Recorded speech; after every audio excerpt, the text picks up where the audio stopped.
Welcome to SR7 TV news. Bulletin ముందుగా headlines. పారిశ్రామికవేత్తలకు ప్రభుత్వం అండ. తెలంగాణ ముఖ్యమంత్రి రేవంత్ రెడ్డి.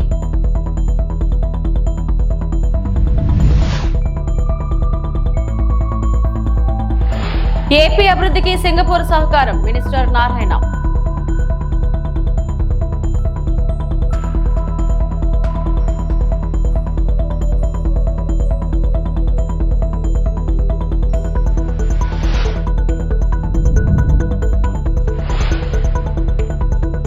హైకోర్టు అదనపు న్యాయమూర్తిగా తుహిన్ కుమార్ ప్రమాణం.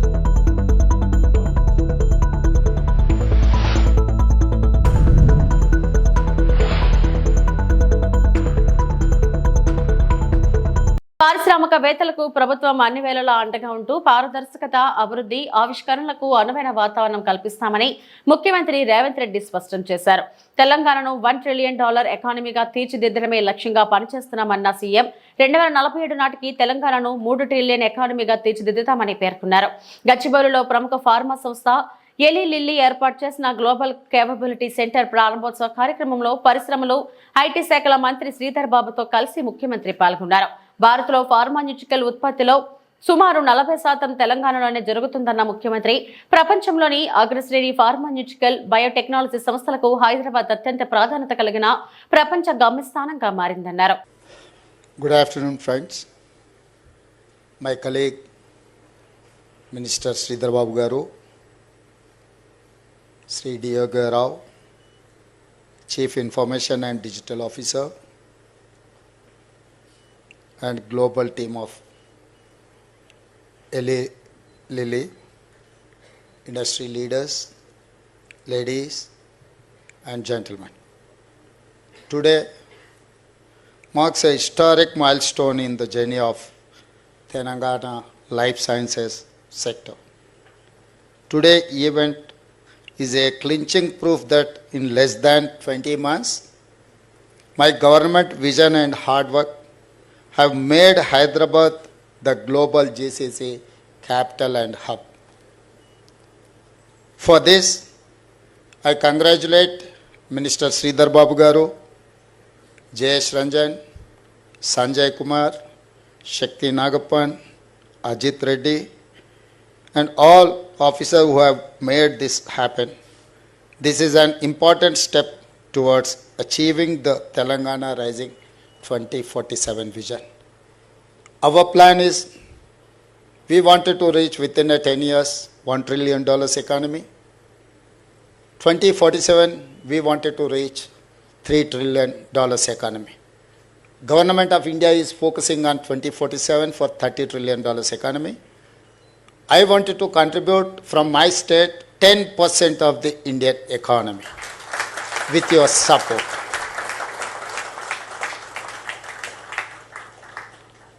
I welcome the leadership and all employees of Lilly.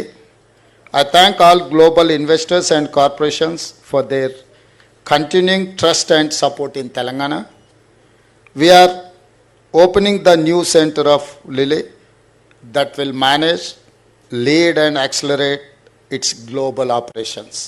YCP హయాంలో సింగపూర్తో దెబ్బతిన్న రాష్ట్ర సంబంధాల పునరుద్ధరణకే ఆ దేశ పర్యటనకు వెళ్లామని మంత్రి నారాయణ మరోసారి స్పష్టం చేశారు.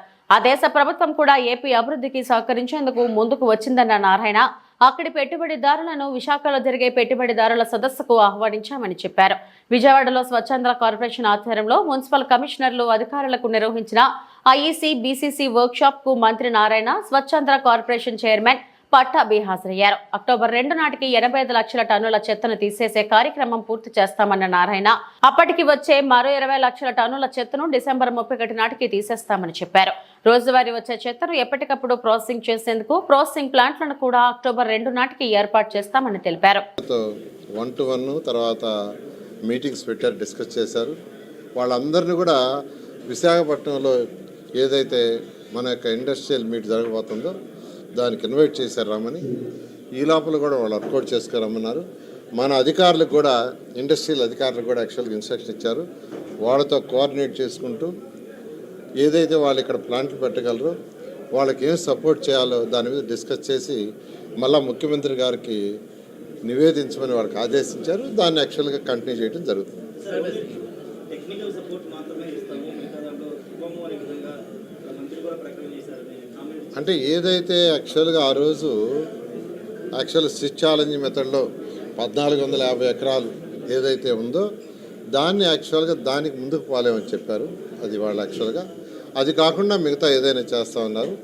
అందుకని యాక్చువల్గా ఆ యొక్క కంపెనీలతో నేను కూడా చాలా డిస్కస్ చేశాను. అమరావతి క్యాపిటల్ సిటీలో గ్రీన్ అండ్ బ్లూ దానికోసం యాక్చువల్గా డిస్కస్ చేయడం జరిగింది. వాళ్ళు కూడా యాక్చువల్గా 2 days డిస్కస్ చేశారు.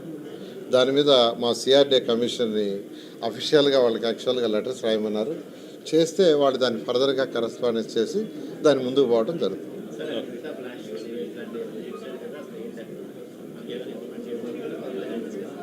అంటే సింగపూర్లో ఎక్కువగా నేను కాన్సన్ట్రేషన్ చేసింది సాలిడ్ వేస్ట్, లిక్విడ్ వేస్ట్ అండి.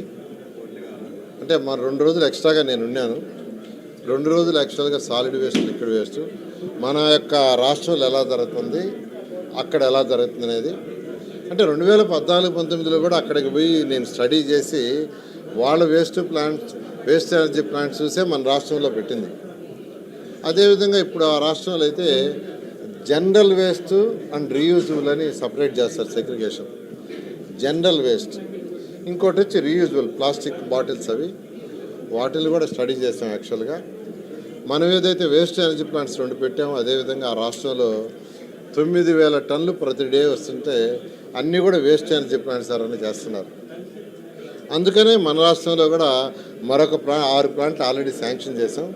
ఆ విధంగా ముందుకు పోతున్నాం. ఈరోజు డెవలప్డ్ కంట్రీస్ ఏ విధంగా అయితే ఈ సాలిడ్ వేస్ట్, లిక్విడ్ వేస్ట్ చేస్తుందో ఆ యొక్క డైరెక్షన్లో 2014-19లో ప్లాన్ చేసాం. అయితే గత ప్రభుత్వం అట్లా ఆపేసింది. మళ్ళీ ఈ ప్రభుత్వం వచ్చిన తర్వాత అవన్నీ టేకప్ చేసి ముందుకు తీసుకుపోతాం.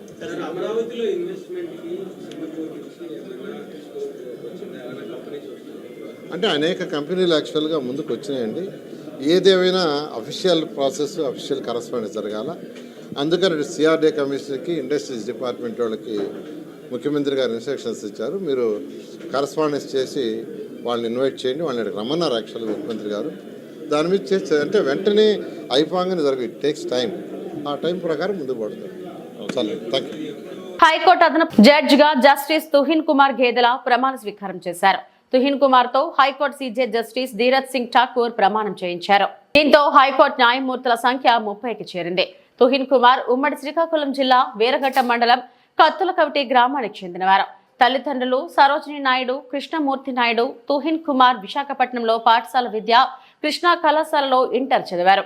లాసెట్ లో రాష్ట్ర స్థాయిలో 2వ ర్యాంక్ పొందిన తుహిన్ కుమార్ విశాఖ ఎన్పిఎం న్యాయ కళాశాల నుంచి 5 ఏళ్ల ఎల్ఎల్బి డిగ్రీ అందుకున్నారు. 1994 మార్చి 9న బార్ కౌన్సిల్లో న్యాయవాదిగా పేరు నమోదు చేసుకున్నారు. In exercise of the power conferred by Clause 1 of Article 224 of the Constitution of India, the President is pleased to appoint Sri Tuhin Kumar Gedela to be an additional judge of the Andhra Pradesh High Court for a period of 2 years, with effect from the date he assumed the charge of his office. His Excellence the Governor of Andhra Pradesh, as per GO RT number 255 Law LA and J SCM Department dated 3/8/2025,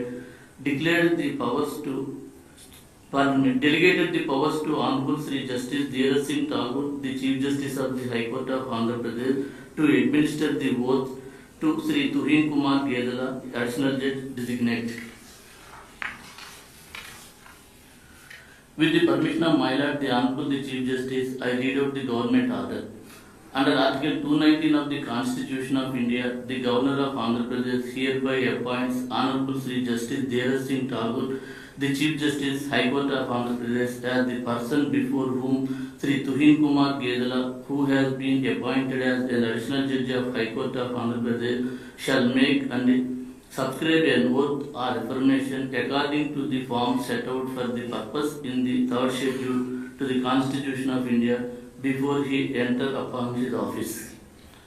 With the permission of my Lord, the Honorable the Chief Justice, may now I request Sri Tuhin Kumar Gedela. Pardon me, sir.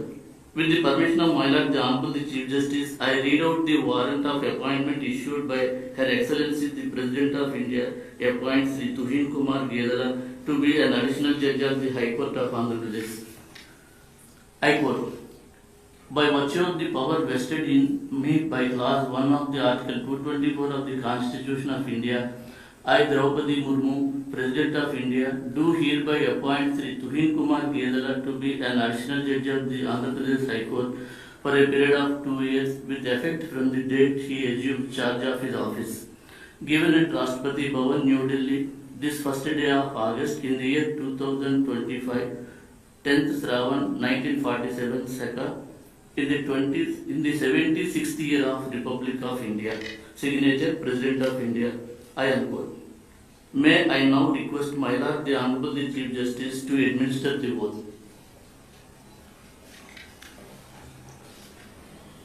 వెంకటాచలంలోని కార్యాలయంలో AMC chairman గా గాలి Ramakrishna Reddy, vice chairperson అరుణమ్మతో పాటు డైరెక్టర్లుగా బాధ్యతలు చేపట్టారు. ఈ కార్యక్రమానికి సర్వేపల్లి శాసనసభ్యులు సోమిరెడ్డి చంద్రమోహన్ రెడ్డి ముఖ్య అతిథిగా విచ్చేశారు. ఈ సందర్భంగా ఎమ్మెల్యే సోమిరెడ్డి మాట్లాడుతూ రైతులు పండించిన పంట నిల్వ కోసం ఏఎంసీ ద్వారా గోదాముల నిర్మాణానికి కృషి చేస్తామన్నారు. వసూలు ద్వారా గత ఏడాది సర్వేపల్లి ఏఎంసీకి 2.30 కోట్ల ఆదాయం వచ్చిందని, ఆత్మహత్యలకు పాల్పడుతున్న వారిలో ఎక్కువ మంది రైతులే ఉండటం ఆందోళన కలిగించే అంశమని, ప్రభుత్వం, ప్రజాప్రతినిధులు, అధికారులు ఎవరైనా సరే రైతు ప్రయోజనాలపై ప్రత్యేక దృష్టి సారించాలని అన్నారు. సర్వేపల్లి అగ్రికల్చర్ మార్కెట్ కమిటీ, వ్యవసాయ కమిటీ చైర్మన్ రామకృష్ణారెడ్డి గారు, వైస్ చైర్మన్ అరుణమ్మ, అందరూ మెంబర్స్ ప్రమాణ స్వీకారం చేశారు. ఫైనల్గా ఏంటంటే market committee cess collections last year 2,30,00,000 వచ్చింది. సర్వేపల్లి నియోజకవర్గానికి 2,30,00,000 వచ్చింది. యాక్చువల్గా 2% లెక్క వేసుకుంటే పుట్టికి 380 రూపాయలు అవుతుంది. అట్లీస్ట్ 1,00,000 పుట్లు అయితే 1,00,000 ఎకరాలు అయితే 4,00,000 పుట్లు వస్తుంది. దాన్ని దామాషా వేసుకుంటే 2% అగ్రికల్చర్ మార్కెటింగ్ సెస్ 15 కోట్ల చిల్లర రావాలి. అయితే రైతులు నేరుగా ట్రాక్టర్లో తీసుకుపోయినప్పుడు వాళ్ళు పే చేయటం లేదు. బయట ఎంఎస్పికి పోయినా, బయట మార్కెట్కి పోయినా ఆ 2% కలెక్షన్ వచ్చినప్పుడు కనీసం 50% అన్నా రావాలి. 7-8 కోట్లు కూడా రాకుండా 2,30,00,000, 1,30,00,000, 1,60,00,000 ఇట్లా వస్తుంది. ఇప్పుడు 21-23 సంవత్సరం 1,61,00,000 వచ్చింది. 23-24 1,84,00,000 వచ్చింది. లాస్ట్ ఇయర్ 2,30,00,000 వచ్చింది. ఇప్పుడు 10 మంది అవుట్ సోర్సింగ్ సిబ్బంది ఉన్నారు. మెయిన్ ఆఫీస్ స్టాఫ్ ఇద్దరే ఉండాలి. యాక్చువల్గా 10 మంది ఉండాలా, 8 వేకెన్సీలు ఉన్నాయి, అంటే ఉన్నాయి. అవన్నీ ఫిలప్ చేసుకోవాల్సిన అవసరం ఉంది. దీన్ని స్ట్రెంగ్తన్ చేసుకోవాలి. ఇప్పుడు 2,70,00,000 మేము మార్కెటింగ్ ఫండ్స్లో గ్రావెల్ రోడ్స్ అన్నీ శాంక్షన్ చేసాం. ఇంకా అప్రూవల్ రాలేదు. ఇటువంటి రైతులకు సంబంధించి దారి డొంకలు ఆ పొలాల్లోకి ఈ ఫండ్స్ నుంచి ఖర్చు పెట్టుకునే అవకాశం ఉంటే రైతుల దగ్గర 2% కలెక్ట్ చేసి వాళ్ళకే ఖర్చు పెడతాం. వాళ్ళ గురించి ఆలోచిస్తాం. మన టైంలో ఏంటంటే 14-19 మధ్య అక్కడ పొదలకూరులో కూడా మార్కెట్ యార్డు భారీగా నిర్మాణం చేశాం. ఆల్మోస్ట్ ఇప్పుడు 47 కోట్లు ఉన్నాయి. నిమ్మకాయలు సేల్ చేసే కోట్లు. వాటికి కావాల్సిన compound wall, buildings, cement flooring అన్నీ చేయించాం. ఇదేమన్నా రైతుల గురించి ప్రతి క్షణం ఎవరైనా సరే, ఎమ్మెల్యేలైనా, అధికారులైనా, మంత్రులైనా, ప్రభుత్వం అయినా ప్రత్యేక శ్రద్ధ తీసుకోవాల్సిన అవసరం ఉంది.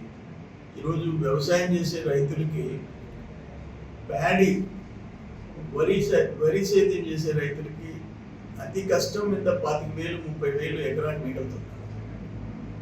అందుకంటే మిగలటం దేశంలో, రాష్ట్రంలో ఆ వ్యవసాయం చేసే రైతులే ఆత్మహత్యలు చేసుకున్నాం. ఆత్మహత్యలు ఎవరి అంటే రైతులు. ఆ పరిస్థితి ఉంది. అందుకని ప్రతి క్షణం కేంద్ర రాష్ట్ర ప్రభుత్వాల దగ్గర నుంచి, ప్రజాప్రతినిధుల దగ్గర నుంచి కింద వరకు రైతుల సంక్షేమం గురించి ఆలోచించాల్సిన బాధ్యత ఉంది. ఈ మార్కెట్ కమిటీ రివైవల్ కూడా ప్రయత్నం చేస్తాము. భారత రాష్ట్ర సమితి అధినేత మాజీ సీఎం కేసీఆర్ శత్రువులు చేసే వ్యాఖ్యలను ఎమ్మెల్సీ కవిత మరోసారి వల్లవేశారని మాజీ మంత్రి జగదీష్ రెడ్డి అన్నారు. ఆదివారం ఉదయం కవిత చేసిన వ్యాఖ్యలపై ఆయన స్పందించారు. వాస్తవానికి సరే, ఈ మధ్యకాలంలో కేసీఆర్ వ్యతిరేకులు చాలా కుట్రలు చేస్తున్నారు, చాలా మాట్లాడుతున్నారు, చాలా రకాల ప్రచారాలు చేస్తున్నారు. సరే, దాన్ని మేము మా పద్ధతిలో మేము ఎదుర్కొంటూ ఉన్నాం, జరుగుతూ ఉంది. అయితే నన్ను కొంతమంది మిత్రులు కొన్ని సందర్భాల్లో ఇంటర్వ్యూలో కావచ్చు, ఇతర సందర్భాల్లో కవిత గారికి సంబంధించిన ప్రశ్నలు అడిగే ప్రయత్నం చేసినప్పుడు నేను ఒకటే మాట చెప్పిన, మేము కేసీఆర్ గారు మేము కలుసుకున్నప్పుడు, కేటీఆర్ గారు మేము కలుసుకున్నప్పుడు మేము ఎప్పుడూ వారి గురించి చర్చ చేయలేదు. మేము చర్చ చేయని విషయం గురించి మీరు అడిగితే ఉపయోగం లేదు, ఒక నిమిషం కూడా సమయం వేస్ట్ అని చెప్పిన నేను. దానికి సంబంధించి ఇవాళ కవిత గారు ఏదో నా ఉద్యమ ప్రస్థానానికి సంబంధించి ఇతర విషయాలకు సంబంధించి మాట్లాడినట్టుగా నా దృష్టికి వచ్చింది. నేనేమంటున్నా, నా ఉద్యమ ప్రస్థానానికి సంబంధించి వారికి ఉన్న జ్ఞానానికి నా జోహార్లు. ఇక వారు ఉపయోగించిన కొన్ని పదాలు ఈ మధ్యకాలంలో పదే రేవంత్ రెడ్డి గారు, రాధాకృష్ణ గారు ఎవరైతే కేసీఆర్ శత్రువులు, అడుగడుగునా కేసీఆర్ పైన విషం కక్కుతున్న వాళ్ళు ఎవరైతే నా గురించి కొన్ని వ్యాఖ్యలు చేస్తున్నారో అవే వ్యాఖ్యల్ని తిరిగి వల్లవేసే ప్రయత్నం చేసినందుకు ఆమెకు నా సానుభూతిని తెలియజేస్తాను. ఇది నా స్పందన. ఎందుకు ఆ పరిస్థితి వచ్చిందనే విషయాన్ని వారిని అడగాలి మీరు. ఎందుకు మీకు ఆ పరిస్థితి వచ్చింది మరి అనే విషయాన్ని వారిని అడగండి. దానికి ఎందుకంటే దానికి మేము బాధ్యులం కాదు. నేనేమంటున్నా, లేక మీరు ఎవరికి రాసిండ్రు, ఎవరికి ఇచ్చిండ్రు, ఎవరు ఎట్లా పోయింది అనే విషయాల్ని మీకు మాత్రమే తెలిసిన విషయం మరి మీరే చెప్పాలి. మీరు అడగాలి. అది వారిని అడగాల్సిన ప్రశ్నలు మీరు నన్ను అడుగుతున్నారు. అది నాకు సంబంధం లేదు ఆ ప్రశ్నతో. అది వారిని అడగండి మీరు. ఇంటి ఆడబిడ్డపై అనుచిత వ్యాఖ్యలు చేస్తే భారత రాష్ట్ర సమితి సోదరులు ఎవరూ మాట్లాడలేదని ఎమ్మెల్సీ కవిత అన్నారు. తనపై అనుచిత వ్యాఖ్యలు వెనుక బీఆర్ఎస్ పెద్ద నాయకుడి హస్తం ఉందని ఆమె ఆరోపించారు. నల్గొండ జిల్లాలో మా పార్టీ ఓటమికి కారణమైన ఓ లిల్లీపుట్ నేత నా గురించి మాట్లాడతారా? కేసీఆర్ లేకుంటే ఆ లిల్లీపుట్ ఎవరు? మా నాన్న కేసీఆర్ కు రాసిన లేఖ బయటకు లీక్ చేసింది ఎవరు అని కవిత అన్నారు. నాకు తెలియదు కానీ బీఆర్ఎస్ పార్టీలో ఉన్న అన్నదమ్ములకు వాళ్ళు మాత్రం ఎవరు రియాక్ట్ కాలేదు. ఎందుకు కాలేదు అన్నటువంటి విషయం ఒకటి ఆలోచించాలి. రెండు, మీ అందరికీ తెలుసు, నేను ఎప్పుడు కూడా నిర్దిష్టమైన సమాచారం లేకుండా మాట్లాడను. ఇవాళ నేను చాలా నిర్దిష్టమైన సమాచారంతో చెప్తున్నా. ఆ వ్యాఖ్యల వెనుక బీఆర్ఎస్ పెద్ద నాయకుడి హస్తం ఉన్నది. అందుకనే బీఆర్ఎస్ పార్టీ నాయకులు ఎవడు కూడా రియాక్ట్ కాలేదని చెప్పి నేను బలంగా నమ్ముతా ఉన్నాను. ఆ కుట్రలు చేసిన పెద్ద నాయకులు ఏమనుకుంటున్నారంటే, నా దగ్గర ఎవరో 10 మందిని పెట్టి నా దగ్గర జరిగే అంశాల సమాచారం ఎప్పటికప్పుడు తీసుకుంటున్నామని చావు తెలివితేటలు ప్రదర్శిస్తున్నారు.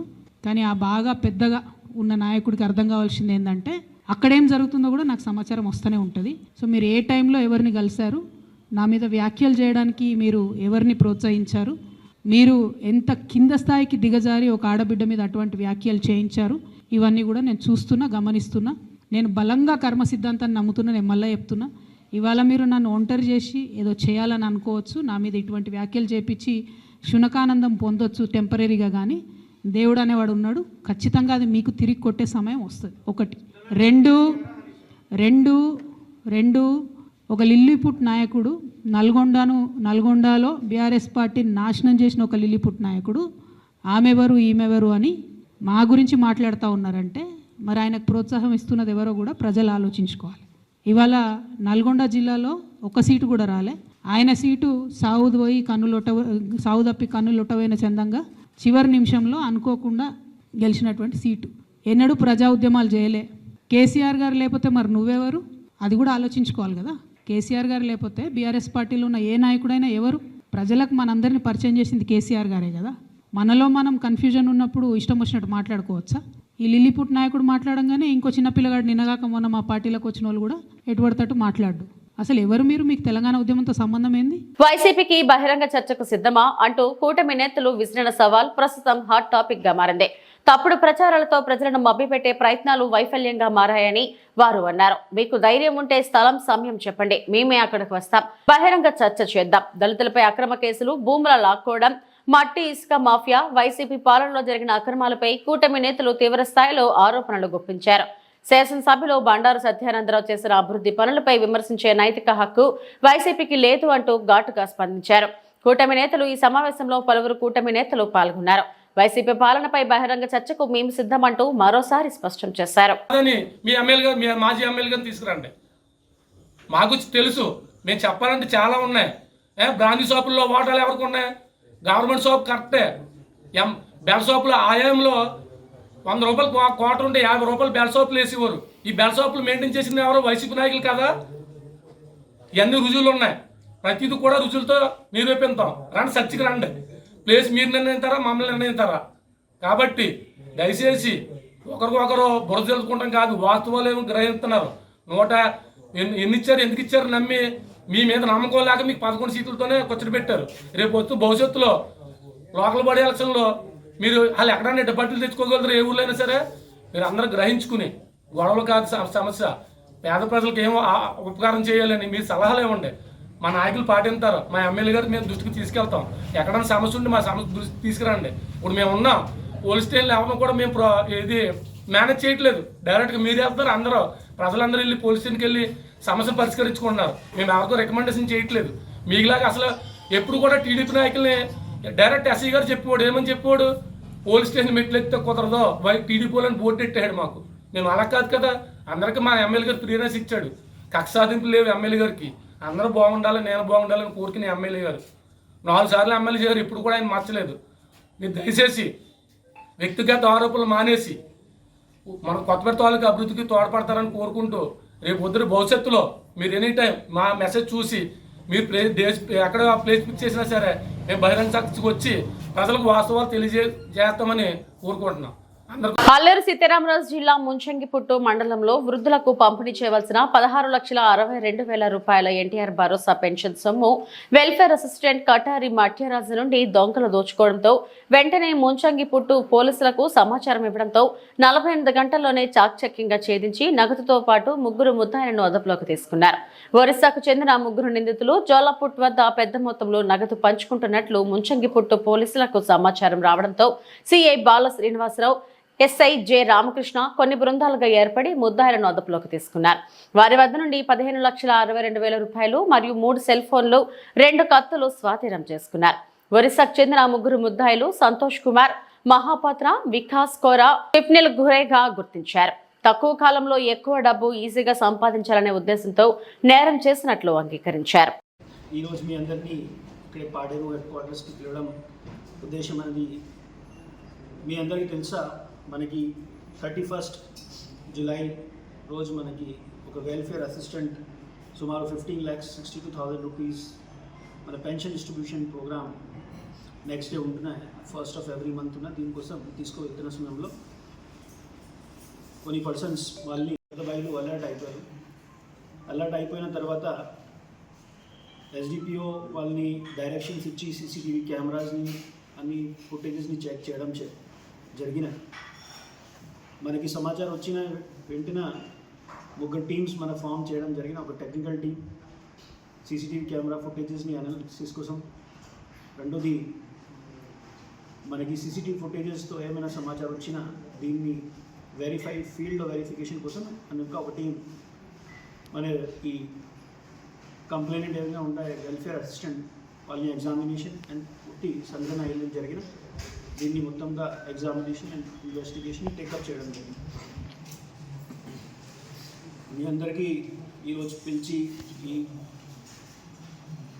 100% రికవరీ మన తరఫున జరిగినాయి. 3 ముద్దాయి కూడా అరెస్ట్ చేయడం జరిగినాయి. ఈ 3 కూడా ఒడిశా ప్రాంతం వాళ్ళు. దాంట్లో ఒకరు ముద్దాయి పూర్తిగా క్రైమ్ని, రాబరీని ప్లాన్ చేసేవాళ్ళు. మెయిన్ ముద్దాయి అతను ఈ వెల్ఫేర్ ఏమైనా అసిస్టెంట్ ఉన్నా అక్కడిని బ్యాంక్ నుండి గుర్తుగా ఫాలో చేయడం జరిగింది. దీనికి సంబంధించి మన సీసీటీవీ ఫుటేజెస్, టెక్నికల్ డేటా అన్నీ కలెక్ట్ చేయడం జరిగింది. దీని తర్వాత ఈ 2 పర్సన్స్ స్కూటీలో ఈ వెల్ఫేర్ అసిస్టెంట్ని ఇంటర్సెప్ట్ చేసి వాళ్ళు కత్తి చూపించి రాబ్ చేయడం జరిగింది. సో ఈ 3 మనకి అరెస్ట్ చేసాం. ఈరోజు మీడియా బంధువుల సమక్షంలో వాళ్ళని ప్రస్తుతం చేస్తున్నాం. అండ్ ఈ రికవరీ అండ్ ఈ కత్తి కూడా, మొబైల్ ఫోన్స్ వాళ్ళ దగ్గర దొరికిన అండ్ ఈ మొత్తం 15,62,000 రూపీస్ మీ సమక్షంలో చూపిస్తున్నాం. 3 కూడా రాబరీ సెక్షన్స్లో మనకి కేసు నమోదు చేసి రిమాండ్కి పంపడం జరుగుతున్నాయి. ఈరోజు ఏపీలోని చిత్తూరు జిల్లా పలమనేరు అడవి ప్రాంతంలో కుంకి ఏనుగులు గస్తీ కాశాయి. 8 అడవి ఏనుగుల గుంపు టేకముంద గ్రామంలో తిరుగుతున్నట్లు సమాచారం రావడంతో కృష్ణ జయంత్, వినాయక్ అనే కుంకీలను శిక్షకులు ఆ వైపు తీసుకెళ్లారు. పంటల వైపు రాకుండా అడవి ఏనుగులను కుంకి ఏనుగులు దారి మళ్లించాయి. అడవి నుంచి వచ్చిన గుంపులో ఒక గున్న ఏనుగు ఉండటంతో వాటిని మళ్లించడం కాస్త కష్టమైందని పలమనేరు డిఎఫ్ఓ వేణుగోపాల్ తెలిపారు. 6-7 ఉన్నాయి.